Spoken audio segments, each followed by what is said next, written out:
You know, it's so weird. The hair does not really grow here, so it's like this it grows here, but this it's always like takes forever. But we try. We try. But let's get back to Girls Trip. Okay, this is the second episode, and I'm still hearing this woman saying, Eva's eyes raise. Brandy gets another drink. Are y'all hearing that, or is it just me? Do I have some type of closed caption on? So we open with Brandy telling Vicky to shut the F up, which she should, especially with her head looking like that. It's a nasty mess. So Brandy says, let's get naked tonight. Dorinda's like, maybe in a couple days, but not tonight, Heifer. Not tonight. The Bonics, not Ebonics, but Lesbonics.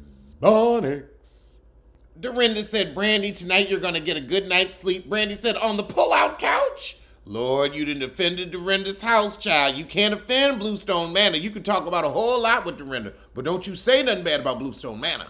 That's her Miss Jenkins. So Dorinda, Brandy, and Tamara go up to have a drink on the upper deck. Brandy drunk as all get out. Vicky complaining to Phaedra about her, and Phaedra ain't the one you tell your business to. So Phaedra goes up to look for Brandy. Brandy already in the bed. She bed drunk. So Phaedra's taking a liking to Brandy, and she wants to be her friend. Brandy, watch out. Ask Angela Stanton about Phaedra's friendship. Dorinda ain't been getting any, and I don't know why. At that age, I'd be giving it away. Shoot. So after Dorinda talked about how she ain't getting none, Vicky's like, I'm going to go to bed. I got 30 pills to take. I'm on an aspirin regimen because I had COVID, and the other pills, they ain't doing nothing for you. You still look hideous. Hideous. Hideous. I mean, I don't normally call people ugly except for their insides, but I'm sorry, honey, your face is ghoulish. Ghoulish. Now I don't regret calling Vicky ugly because she doesn't believe in science. I'm with Dorinda. That's scary. Who is setting off fireworks? Oh, it's Chris's birthday. Dorinda said, when you tell your truth, Vicky, a unicorn's showing up. Dorinda is drunk and higher than a coup de Brown. How did she go from lucid to the unicorn's showing up? Like, girl, I understand your point, but you are incoherent. So Vicky trying to backpedal and pussy pop, but yeah, I'd have to kick her out. I'm like, you ain't bringing the cooties up in here.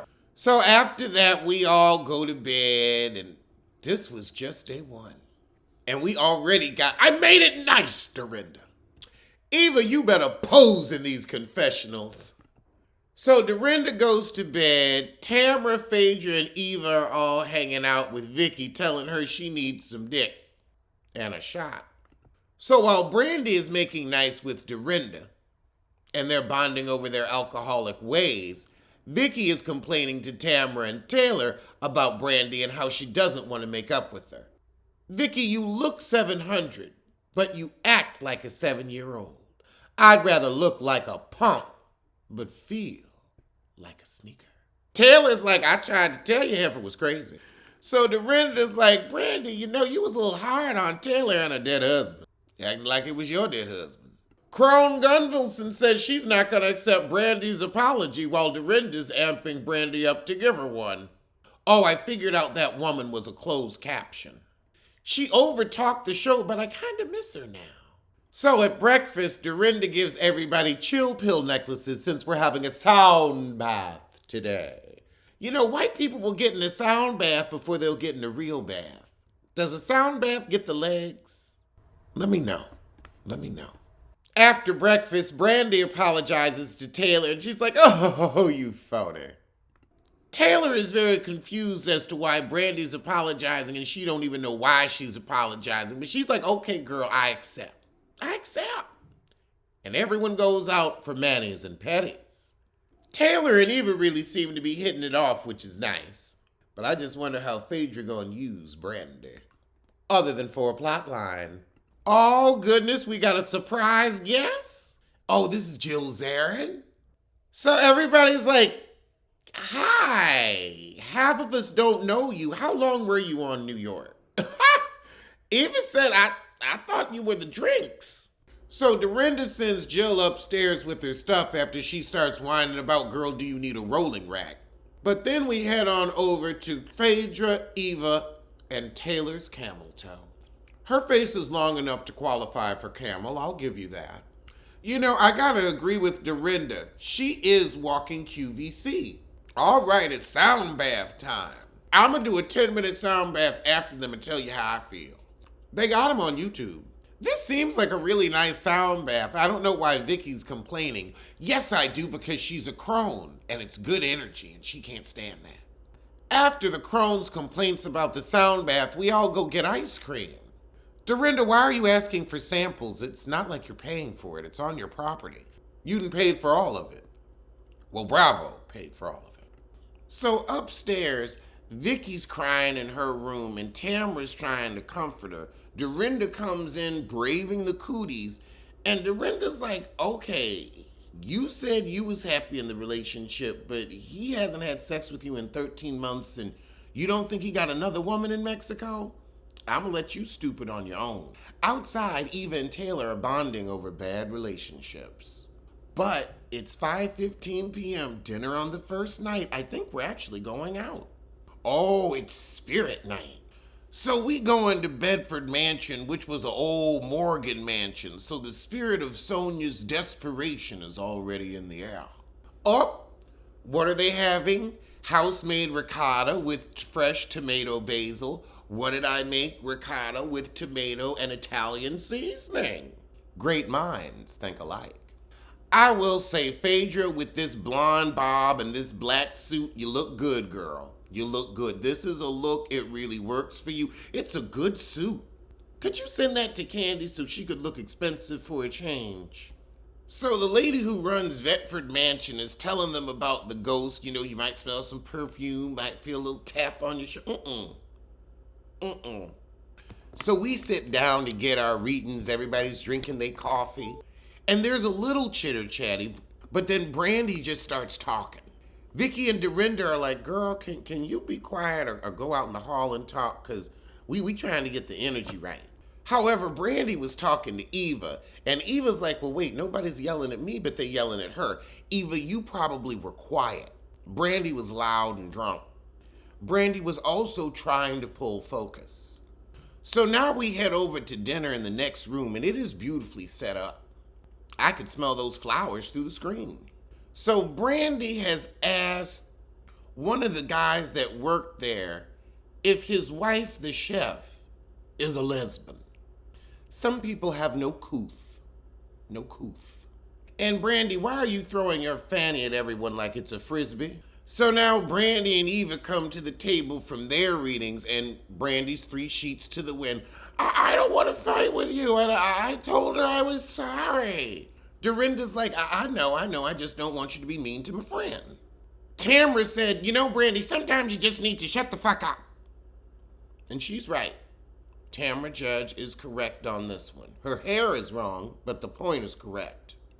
Brandy said, but I haven't been out of the house for a year and a half. Jill said it doesn't matter.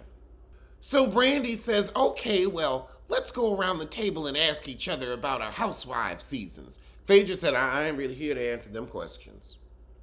Why not, Faye? Inquiring minds want to know. Tamra says, you know, I think Brandy believes everything she reads and everything she hears. I'll give you that.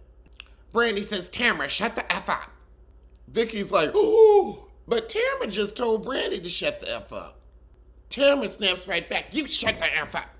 And Vicky sticks her hatchety face in, don't you talk to her like that, and you don't talk to me like that. Vicky and Tamra are definitely teaming up on Brandy. So Eva came in and she's like, look, you ain't gonna tell my girl to shut the fuck up. And they both in their gruesome twosome fashion, she told her to shut the fuck up. You need to go bye-bye if you don't know what's going on. Eva's like, girl, I may be the 2, the 3, or the 4, but I ain't the 1. Ooh, Taylor comes in with the read. You know, Brandy, on this trip, I was hoping you could prove that you've grown as a woman in 10 years, but tonight, you the same heifer, just older, no wiser. Brandy said, okay, I apologize. Taylor said, I know you apologize, but the behavior doesn't change. So before Brandy can start screaming, Eva's like, go outside and breathe. Yeah, send Brandy outside and then have the bus pick her up. Send her back to Beverly. Phaedra gotta walk Brandy out. She can't even keep up on her heels. Back at the table, Tamara's like she's dumb as a post. Dorinda's like, well, maybe she hasn't evolved. Tamara said she's almost 50. She just ain't shit. Outside with Brandy, Phaedra, and Eva, they telling her, you ain't gotta call everybody a B every 15 seconds. When you kiki in with us is one thing, but that ain't flying over there. So now the girls go in and join the ladies at the table. And now we ask Brandy, why did you ask that man if his wife was a lesbian? And she says, I could tell by the eyebrows. I never can tell a lesbian. I don't have lesbian dar. See, I'm not looking for a woman, so I ain't gonna find one. Now, gaydar, that's something I know. I guess Brandy would know lesbians then. Brandy might have a point. I've never, looked for lesbian. Maybe there is something in the brow. There's definitely something called gay face. So, you can look it up. Like, scientifically, there is gay face. So, yeah, I could see it. If there's gay face, then there could be lesbian eyebrow. Oh my God. Whoa. So Taylor tells Brandy, you can't walk up to somebody and say that. And Brandy said, I didn't say that. And she's like, the man came in here and said that you did that on camera. And Brandy says, if you just shut the fuck up for a second. Don't you talk to me like that, you little bitch. Whoa. Taylor, throw a bottle at her. Throw a bottle. Now, because you got money to lose and you've already been through that. Maybe you could give Erica Jane pointers on how to land a new rich man.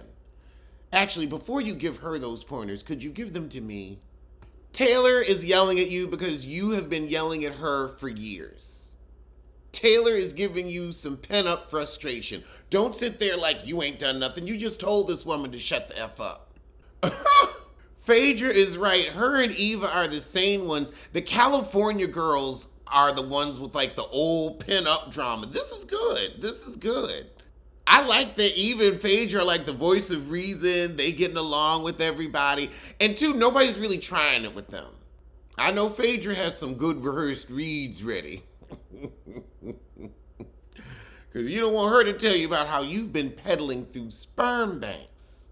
Because the father of your child needed $10.99 for a Domino's pizza and $5 for a nickel bag. And that's how you got your baby. But Phaedra, remember, you conceived your baby from a freshly released felon on an air mattress on a dirty floor while you were sending Angela Stanton out to commit vehicular fraud. All the while, Bobby Brown was sitting in jail waiting to be united with his children while you were busy conceiving yours. Now check that. Jill actually gonna say, oh, she didn't mean it. It was an expression. Jill, I guess you were like, I ain't said nothing in a minute. Let me add something. So we get things calmed down, and Dorinda says, okay, so you two don't like each other. And Taylor says, Brandy, here's my problem with you. Taylor, don't waste your breath or ever wear this lipstick again. It's horrible. You're not an ugly woman. You're not. But God, that lipstick is ugly and you up. It's just, black lip ain't for everybody. And it ain't for every outfit. Like, there are some outfits where you can do a darker lip, but the outfit has to be going with it. It can't just be like normal outfit, dark lip. It's just, for a white woman with horse features, I think you look good. Like a budget Julia Roberts. Brandy tell her, well, you're poking a bear. No, you're just horrible. Poking a bear means she's poking at you. Taylor ain't poked at nobody. We can say a whole lot about Taylor. Actually, not that much. She ain't that damn interesting. But she ain't never poked you. She came to you with friendship. She came to you, got it off her chest very respectfully. She actually cared about your feelings. Brandy, you're the bear, but you're poking yourself. And I see why you're poking yourself. Imagine leaving an emotional and financial drain like Brandy Glanville for a rich superstar like Leanne Rhymes. I'd have walked out on you too. Now, Dorinda says, now, Vicky, you know you were waiting for Brandy to mess up, and you know she's very reactionary. Vicky, you trying to get a scene, basically, because you ain't got no plot line. You also have no cartilage in your nose. You must have gone to the Jacksons' doctor. But now we getting tipsy Dorinda reading Brandy. She's like, look, all the things she say, it's just to cover up the flaws and insecurities in her personalities. Plural. Brandy is not trying to do better, and she is not a good person, Dorinda. You drunk now. I do not believe either of those things are true. I believe Brandy is worth less than the shit on your shoe. And that's the end of the dinner and the end of the episode, but I'm going to see you soon for Bell Collective.